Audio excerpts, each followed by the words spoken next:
Hello India. बड़ों को प्रणाम, छोटों को प्यार और मेरे सारे सब्सक्राइबर को ढेर सारा राम राम। दोस्तों, आज एक थोड़ी सी हल्की फुल्की हास्य रचना मैं आप लोगों के समक्ष लेके आ रही हूँ कि मुझे कहीं लिखा हुआ जो है सो दिखा कि कवियों की पत्नियां नहीं होती हैं। कुछ अटपटा सा लगा, दिल ने चाहा कि उसे पढ़ूं, उसमें देखूं कि क्या लिखा है, पर दोबारा वो दिखा ही नहीं और वक्त तो मुझे मिलता नहीं, जैसा कि आप लोग जानते हैं। तो सोचा मैंने कि चलो मैं ही कुछ ट्राई करती हूँ और इस पर कुछ लिखने की कोशिश करती हूँ। तो उस पर जो लिखा है वो आप लोगों के समक्ष रख रही हूँ और मैं रखने के पहले अपने सभी कवि महाराज से हाथ जोड़ के मैं प्रार्थना करती हूँ कि कोई बुरा नहीं मानेगा, क्योंकि हम लोग सब एक ही जो है सो नाव की किस्ती पे जो है सो सवार है। हम लोग एक ही चीज़ से बिलोंग करते हैं। तो बस ऐसे सिर्फ मनोरंजन के लिए मैंने लिख दिया है। तो देखिए अब कैसा लिखा है, इसको मैं आप लोगों के समक्ष रखती हूँ कि कहते हैं कि कवियों की पत्नियाँ नहीं होती। कहते हैं कवियों की पत्नियाँ नहीं होती, सच ही कहते हैं, क्योंकि इनके पास वक्त कहाँ बाहर की हंसी ठिठोली से। कहते हैं कवियों की पत्नियाँ नहीं होती, सच ही कहते हैं, क्योंकि इनके पास वक्त कहाँ बाहर की हंसी ठिठोली से। वक्त की कमी के कारण कुछ तो कुंवारे रह जाते हैं, कुछ की पत्नियां या तो छोड़ जाती है या उनके जुमले सुन सुन कर अल्लाह को प्यारी हो जाती है।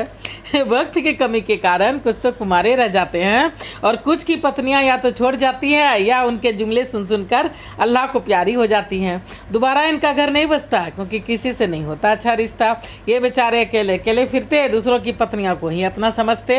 अरे घर में लाने के लिए नहीं, बल्कि हम सबों को हंसाने के लिए, हम सबों के मनोरंजन के लिए कुछ कसीदे उन पर पढ़ देते हैं, कुछ कविताएं लिख लेते हैं। पड़ोसन भी खुश हो जाती है, इनका दिल भी बहल जाता है। पत्नियों की कमी नहीं खलती और घर में बस उनकी ही चलती।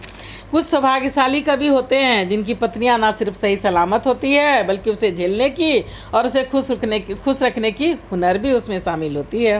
वो पति के हाँ में हाँ मिलाती है, देर आने से नहीं गुस्साती है, पड़ोसन पे कविता सुनाने पे मंद मंद मुस्कुराती है। उसे खुश रखे न रखे पतिदेव, वे पति को ही परमेश्वर समझती है। गुलामी कितनी आदत उनमें समा चुकी होती है कि कभी महाराज जो है सो भूल जाते हैं कि वो उनकी पत्नी है, कोई नौकर नहीं। क्या करे, होती है कुछ पतिव्रता स्त्री, कुछ पतिव्रता पत्नी, खासकर पुराने ज़माने की बूढ़े कवियों की, जो सब देख करके भी अनजान बनी रहती। क्या फ़र्क पड़ता है, मन ही मन वो सोचती हैं कि क्या फ़र्क पड़ता है। कभी महाराज बाहर जितना भी उछले, घर आकर देखेंगे तो उसके ही मुखड़े। वो सोचती है कि क्या करे, कभी महाराज बाहर जितना भी उछले, घर आके देखेंगे उसके ही मुखड़े। तो अब मैं अपनी वाणी को ही विराम देना चाहती हूँ। जय भोलेनाथ, हर हर महादेव। प्लीज़ लाइक कीजिए, सब्सक्राइब कीजिए।